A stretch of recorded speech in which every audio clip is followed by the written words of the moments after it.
झाणग्गिदड्ढकं मे निम्मलसुविशुद्धलब्धसद्भावे णमीयूणपरमसिद्धे सुतच्च सारं पवोच्छामि। बोलिए श्री खजराट आदिनाथ भगवान की जय।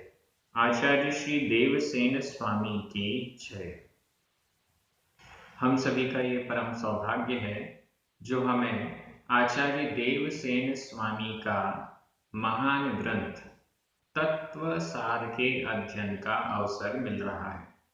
यह ग्रंथ बहुत अनुपम है, आध्यात्मिक विवेचन है, लेकिन इतनी सरल भाषा में है कि हर कोई समझ सकता है।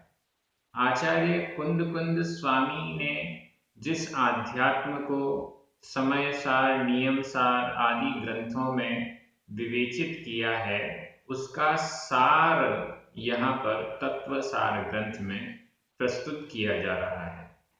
आज हम दो गाथाओं का अध्ययन करेंगे, क्रमशः गाथा क्रमांक 4 और 5। ये दोनों गाथाएं बहुत सरल हैं। स्वतत्व और परतत्व, इसका स्वरूप विस्तार को प्राप्त हो रहा है। स्वतत्व कितने प्रकार का है, परतत्व का अगर हम आलंबन लेते हैं तो उससे हमें क्या प्राप्त होगा इत्यादि विवेचन इन दोनों गाथाओं में हमें मिलने वाला है। चलिए प्रारंभ करते हैं। गाथा क्रमांक 4, उच्चारण। तेसिम तेसिम अक्षररूवम अक्षररूवम भवीय भवीय मनुस्साण मनुस्साण झायमाणाणम झायमाणाणम बज्झै बज्झै आधा झ बज्झै पूर्णम पूर्णम आधा पूर्णा पूर्णम बहुसो बहुसो परंपराये परंपराये हवे मोक्षो मोक्षो आधा का ख तेसिम अक्षररूपम तेसिम अक्षररूपम भवीयमनुस्साण झायमाणाणम् भवीयमनुस्साण झायमाणाणम् बज्झै पूर्णं बहुसो बज्झै पूर्णं बहुसो परंपराये हवे मुखो परंपराये हवे मुखो। गाथा बहुत अच्छी है। पिछली गाथा में बताया गया कि यह जो तत्व है वह दो प्रकार का है, स्वगत तत्व और परगत तत्व। कुछ थोड़ी बहुत व्याख्या कल के वीडियो में आपने देखी थी। अब हम आगे बढ़ रहे हैं। आचार्य देवसेन स्वामी से प्रश्न किया गया, आपने परगत तत्व को 5 प्रकार का पंच परमेष्ठी रूप कहा है, तो इस परगत तत्व का अगर हम आलंबन लेते हैं तो हमें क्या मिलने वाला है, उससे हमें मोक्ष मिलेगा क्या? क्योंकि आध्यात्मिक ग्रंथों में स्व की बात हमेशा होती है, पर की बात तो कोई करता नहीं है। तो अगर आपने परगत तत्व कहा है, उस परगत तत्व का अगर कोई आलंबन ले रहा है तो वो कभी मोक्ष जा पाएगा या नहीं जा पाएगा, ये प्रश्न उपस्थित किया है। आपके मन में भी ये प्रश्न होना चाहिए। अब उत्तर देखिए। तेसिम तेसिम उनका तेसिम उनका उनका किनका, जिनकी चर्चा चल रही है। पिछली गाथा में बहुवचन में कौन था? स्वगत तत्व, यह तो एक वचन में था, और बहुवचन में थे पंच परमेष्ठी। पंच परमेष्ठी ये प्रथमा का बहुवचन, पंच और परमेष्ठी ये दोनों शब्द ही प्रथमा विभक्ति के बहुवचन थे। तो बहुवचन में जो था उनकी यहाँ पर चर्चा की जा रही है, क्योंकि यहाँ कहा गया तेसिम, उनके। यह भी षष्ठी विभक्ति का बहुवचन है। षष्ठी विभक्ति का एक वचन होता तो हम स्वगत तत्व की बात करते, लेकिन यहाँ बहुवचन है तो उससे स्पष्ट हो गया कि यहाँ पर परगत तत्व पंच परमेष्ठी की चर्चा है। इस प्रकार से हमें पूर्व की गाथाओं को देखकर उसको ध्यान में रखते हुए आगे की गाथाओं की व्याख्या अर्थ करना चाहिए। तेसिम, उनके, उन पंच परमेष्ठियों के अक्षर रूपम, अक्षर, अक्षर, अक्षर, अक्षर रूप, उन पंच परमेष्ठियों के अक्षर रूप। पंच परमेष्ठियों का वाचक अक्षर, 35 अक्षर वाला मंत्र। कौन सा मंत्र है? णमोकार मंत्र। पंच परमेष्ठियों का वाचक 16 अक्षर वाला मंत्र, 6, 5 ऐसे कर करके एक अक्षर वाला मंत्र, ऐसे अनेक अनेक मंत्र हैं। कई बार बीजाक्षर भी हम जिन्हें कहते हैं, ऐसे ओम, ह्रीम इत्यादि। इन सब परमेष्ठी वाचक अक्षर रूप, यहाँ अक्षर रूप से तात्पर्य परमेष्ठियों का एक तो स्वरूप हो गया, अरिहंत परमेष्ठी ऐसे हैं, सिद्ध परमेष्ठी ऐसे हैं, वो एक स्वरूप हो गया। लेकिन अक्षर रूपम, अक्षर रूप, पंच परमेष्ठी वाचक जो अक्षर हैं, उन अक्षरों के रूप नीचे लिखा हुआ है लास्ट में, झायमाणाणम, ध्यान करते हुओं के, झायमाणाणम, यह वर्तमान कृदंत का प्रयोग है। इसमें क्रिया है झा, झा में बढ़िया की मात्रा, और उस क्रिया के साथ में ये स्वार्थिक प्रत्यय जुड़ा हुआ है, तो पूरी क्रिया हो गई झाय। इसका अर्थ हो गया ध्यान करना। और वर्तमान कृदंत का माण प्रत्यय इसमें जुड़ा हुआ है। वर्तमान कृदंत का अर्थ होता है कोई भी क्रिया लगातार चल रही है, करते हुए, हंसते हुए, सोते हुए इत्यादि। इन अर्थों के लिए वर्तमान कृदंत होता है। तो यहाँ पर झायमाणाणम, ध्यान करते हुओं के,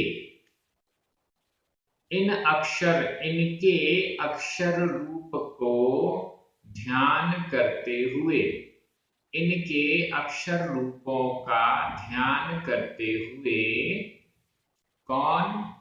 भव्य मनुष्याण, भव्य मनुष्याण, भव्य, भव्य, मनुष्याण, मनुष्यों के, भव्य मनुष्यों के, इनके अक्षर रूप का ध्यान करते हुए भव्य मनुष्यों के। क्या होता है नीचे वाली लाइन में आएगा, अभी यहां समझ लीजिए। सबसे पहली बात तो ये आ गई, पंच परमेष्ठियों के अक्षर रूप, मतलब पंच परमेष्ठियों के वाचक जो अक्षर हैं, उन अक्षरों का, उस अक्षर स्वरूप का, मंत्रों का ध्यान करते हुए, जो ध्यान कर रहे हैं, उन मंत्राक्षरों का, जो बीजाक्षरों का ध्यान कर रहे हैं, ऐसे मनुष्यों के बज्झई बंधता है पुण्यम, पुण्य, बहुसो, बहुत प्रकार से, पुण्य बंधता है, पुण्यम, पुण्य, बज्झई बंधता है, बहुसो, बहुत प्रकार का पुण्य बंधता है, बहुत सारा जितने भी प्रकार का पुण्य है वो सब इससे बंधता है। बज्झई, यह वर्तमान काल अन्य पुरुष एक वचन का क्रिया रूप है। इसका अर्थ हो गया बंधता है, इसमें क्रिया है बज्झ, बंधता है। पुण्य बंधता है, कैसा पुण्य बंधता है? बहुसो, बहुत प्रकार का, अलग अलग प्रकार का पुण्य बंधता है। और परंपराए हवे मोक्षो, यही तो चाहिए था, मोक्षो, मोक्ष। परंपराए, परंपरा से, हवे होता है, मोक्षो मोक्ष। इन पंच परमेष्ठियों के वाचक मंत्र अक्षर वाले मंत्रों का ध्यान करते हुए जो भव्य मनुष्य हैं, उनके बहुत सा पुण्य बंधता है। और परंपरा से मोक्षो हवे, परंपरा से मोक्ष होता है। हवे, यह भी वर्तमान काल अन्य पुरुष एक वचन का क्रिया रूप है। इसका अर्थ हुआ होता है। यहां हवे में क्रिया है हव, हव ये क्रिया है, और इसका अर्थ तो सिंपल है, होता है। परंपरा से मोक्ष होता है। अब इसकी थोड़ी सी अर्थ तो सरल है, एकदम गाथा भी सरल है, कोई भी शब्द ऐसा नहीं दिख रहा जो कठिन लग रहा हो। थोड़ी सी चर्चा करना आवश्यक है। सबसे पहली बात, ध्यान, ध्यान करता हुआ भव्य मनुष्य। भव्य और अभव्य ये तो आपको क्लियर है। जो सम्यक दर्शन को उत्पन्न करने की योग्यता रखता है वह भव्य है, जो सम्यक दर्शन को उत्पन्न करने की योग्यता नहीं रखता है वह अभव्य है। जिसमें सम्यक दर्शन, ज्ञान और चारित्र रत्नत्रय उत्पन्न हो सकता है वो भव्य, जिसमें नहीं होने की क्षमता है वो अभव्य है। भव्य मनुष्य ही पंच परमेष्ठी वाचक इन अक्षर मंत्रों का ध्यान कर सकता है, अभव्य नहीं कर सकता। अभव्य किसी प्रकार से थोड़ा बहुत क्रियाएं तो कर सकता है, लेकिन वो श्रद्धान नहीं ला पाएगा क्योंकि उसमें वह योग्यता नहीं है। अभव्य जीव हमें क्रियाएं करता हुआ, देव शास्त्र गुरु के प्रति निकट आता हुआ और भी बहुत सारी चीजें दिख सकती हैं, लेकिन जो सम्यक दर्शन रूप है वह प्रकट नहीं हो सकता। इस दृष्टि से वो अभव्य है।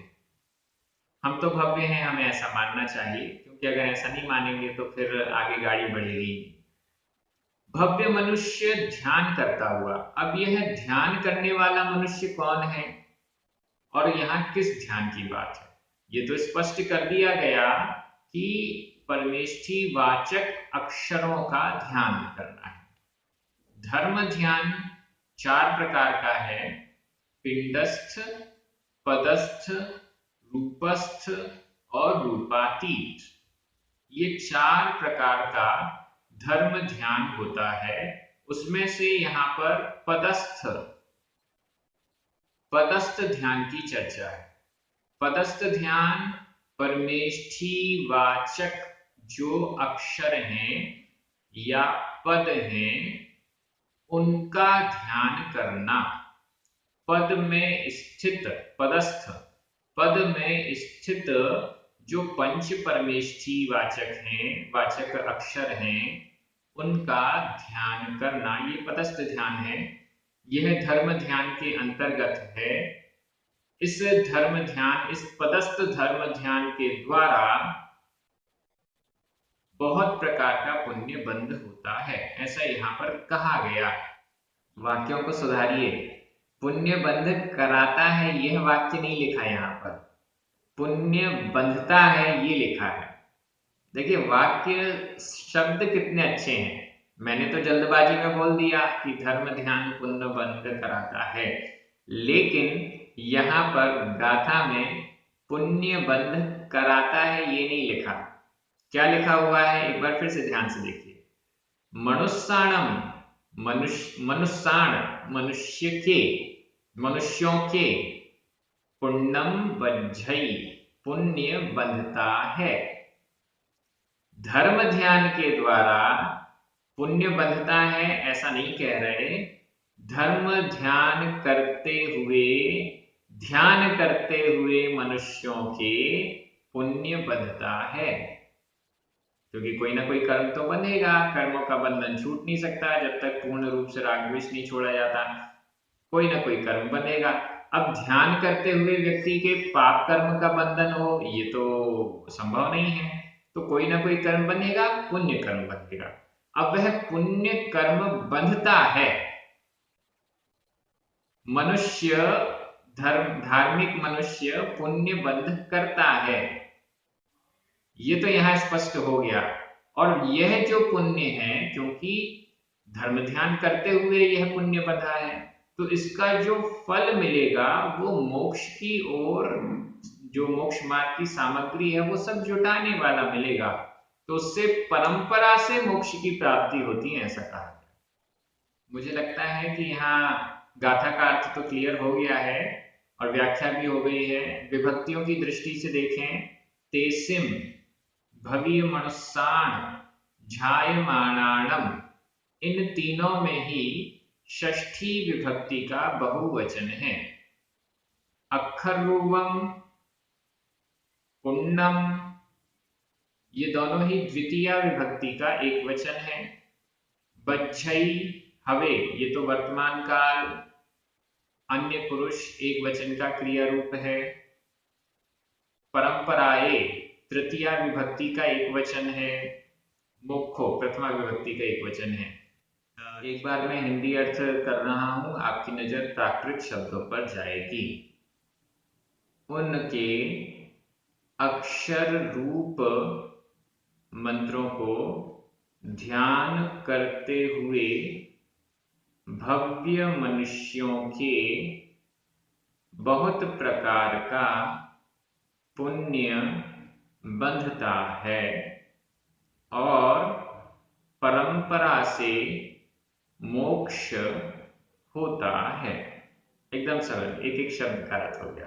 अब हम अगली गाथा में चलते हैं, यह भी बड़ी महत्वपूर्ण है। गाथा क्रमांक 5, उच्चारण। जम, जम, पुणु, पुणु, दो छोटे उ की मात्रा है, पुणु। सगयम, सगयम, तच्चम, आधा चा पूरा चा, तच्चम। सवियप्पम, सवियप्पम, आधा पा पूरा पा, सवियप्पम। हवई, हवई। तह, अवियप्पम, अवियप्पम। सवियप्पम, सासवयम, सासवयम, सासवयम। निरासवम, निरासवम। विगय संकप्पम, विगय संकप्पम, आधा पा पूरा पा, विगय संकप्पम। जम पुणु सगयम तच्चम, जम पुणु सगयम तच्चम।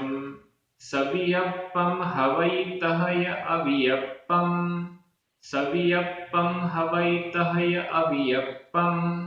सवियप्पम सासवयम, सवियप्पम सासवयम।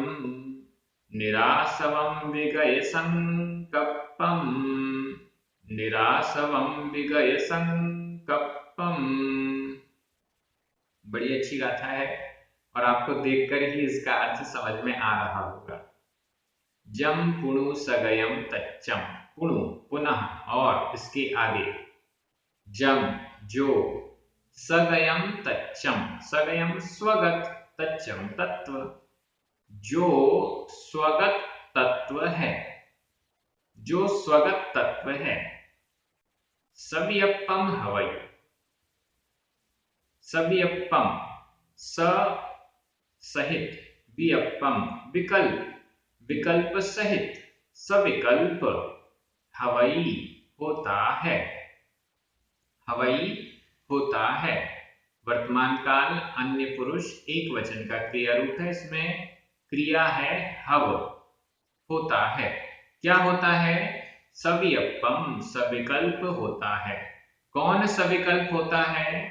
सगयम तच्चम, जम जो, सगयम तच्चम जो स्वगत तत्व है वह सव्यपम सविकल्प होता है।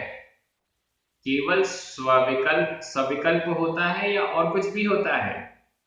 तह य और तह तथा और तथा अवियपम अविकल्प तथा अविकल्प भी होता है। दो प्रकार का होता है, सवियपम सविकल्प, अवियपम अविकल्प। स्वगत तत्व दो प्रकार का है, सविकल्प और अविकल्प। सविकल्प स्वगत तत्व और अविकल्प स्वगत तत्व। विकल्प क्या है? विकल्प से सहित और विकल्प से रहित। विकल्प क्या है? विकल्प का मतलब है राग द्वेष रूप परिणाम।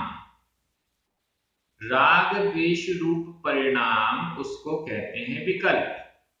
जो इन राग द्वेषों में फंसा हुआ है वह संकल्प विकल्प में फंसा हुआ है। ये कहते हैं ना संकल्प और विकल्प। संकल्प और विकल्प राग और द्वेष परिणामों के कारण जो भी भाव हो रहे हैं, राग द्वेष रूप जो भाव हो रहे हैं, राग द्वेष रूप जो परिणाम हो रहे हैं, वो संकल्प और विकल्प कहलाते हैं। ये करना, ये नहीं करना, ये अच्छा, ये बुरा, यह चाहिए, यह नहीं चाहिए इत्यादि। संकल्प विकल्प राग द्वेष रूप परिणाम। इस संकल्प विकल्प आदि से जो सहित है वो सविकल्प, और इन संकल्प विकल्पों से जो रहित है अविकल्प। स्वगत तत्व दो प्रकार का हुआ, सविकल्प और अविकल्प। अगली लाइन और महत्वपूर्ण है, सवियपम सासवयम। सविकल्प सविकल्प स्वगत तत्व कैसा है? सासवयम। स संधि विच्छेद कर सकते हैं इसका, स आसवयम। स छोटा आ आसवयम में बड़ा आ, छोटा आ और बड़ा आ मिलकर बड़ा आ हो गया। स आसवयम। स यानी सहित, आसवयम आश्रव, आसव आश्रव, आश्रव से सहित, आश्रव से सहित, साश्रव, आश्रव से सहित कौन होता है? सविकल्प। जो सविकल्प स्वगत तत्व है वह आश्रव से सहित होता है। आश्रव से सहित होता है, कर्मों का आश्रव उसको होता रहता है, आश्रव से सहित है। जो सविकल्प है, जो राग द्वेष रूप संकल्प और विकल्पों से सहित स्वगत तत्व है, उसको आश्रव निरंतर चलता रहता है, वह आश्रव से सहित है, शास्त्रवी कहा गया है। निरासवम विगय संकल्पम। निरासवम और विगय संकल्पम, विगत संकल्प वाला, संकल्प जिसके विगत बीत चुके, विगत बीत चुके संकल्प जिसके, जो संकल्प और विकल्पों से बाहर निकल गया है, दूर हो चुका है, जिसके संकल्प और विकल्प समाप्त हो चुके हैं, वह निरासवम निराश्रव है। निरासवम का भी आप संधि विच्छेद कर लीजिए, निर प्लस आसवम। निर राम में छोटा आ, आसवम का बड़ा आ, छोटा आ और बड़ा आ मिलकर बड़ा आ हो गया, निरासवम निराश्रव, आश्रव से रहित। कौन है आश्रव से रहित? जो विगत संकल्प वाला है, संकल्प और विकल्प से रहित है, राग द्वेष परिणामों से रहित है, वह निराश्रवी, आश्रव से रहित है, कर्मों के आश्रव से छूटा हुआ है। यहां पर विगय शब्द को देख लीजिए। गय शब्द कल हमने देखा था, गय का अर्थ हुआ प्राप्त किया हुआ। अब उसी गय में बी और लग गया, विगत यानी छूटा हुआ, जो प्राप्त किए हुए से विपरीत है, विगत यानी छूटा हुआ, उससे छूट चुका, संकल्प विकल्पों से जो छूट चुका, विगत संकल्प। यहां भी जो गत है वह भूतकालिक कृदंत का अनियमित प्रयोग है, विगत विगय ऐसा। तो विगत संकल्प वाला जो संकल्प विकल्पों से छूट चुका है वो आश्रव से भी रहित है, निराश्रवी है। वह कौन सा तत्व है? अविकल्प स्वगत तत्व है। और जो आश्रव से सहित है, सासवम आश्रव से सहित है, वह सविकल्प स्वगत तत्व है। यह स्वगत तत्व दो प्रकार का हो गया, सविकल्प और अविकल्प। सविकल्प स्वगत तत्व वाला आश्रव से सहित होता है और अविकल्प स्वगत तत्व वाला आश्रव से रहित होता है। अब जब इसकी टीका देखी गई तो टीका में बहुत अच्छा खुलासा किया गया, गुणस्थान भी बताए गए। स्वगत तत्व वाला चौथे गुणस्थान से लेकर जब तक आश्रव चलता रहता है 10वें गुणस्थान तक, सूक्ष्म साम्प्राय ये 10वां गुणस्थान है। इस 10वें गुणस्थान तक आश्रव चलता रहता है। तो चौथे गुणस्थान से 10वें गुणस्थान तक सविकल्प स्वगत तत्व कहा है। इसमें चौथे से आगे बढ़ते जाएंगे तो विकल्प कम होते जाएंगे, आश्रव भी कम होता जाएगा, लेकिन जब तक आश्रव चल रहा है तब तक सविकल्प अवस्था है। जब तक राग द्वेष है तब तक सविकल्प है। सूक्ष्म साम्प्राय 10वां गुणस्थान, राग द्वेष समाप्त नहीं हुआ है। 11वें गुणस्थान में उपशम अवस्था में है, उपशम राग द्वेष का उपशम हो चुका है, पूर्ण रूप से मोहिनी कर्म का उपशम हो चुका है। 12वां गुणस्थान क्षीण मोह है, पूरा मोहिनी का क्षय हो चुका है। तो ये 11वां और 12वां गुणस्थान तो वीतराग अवस्था होती है, राग से रहित अवस्था होती है, लेकिन उसके नीचे राग अभी बाकी है।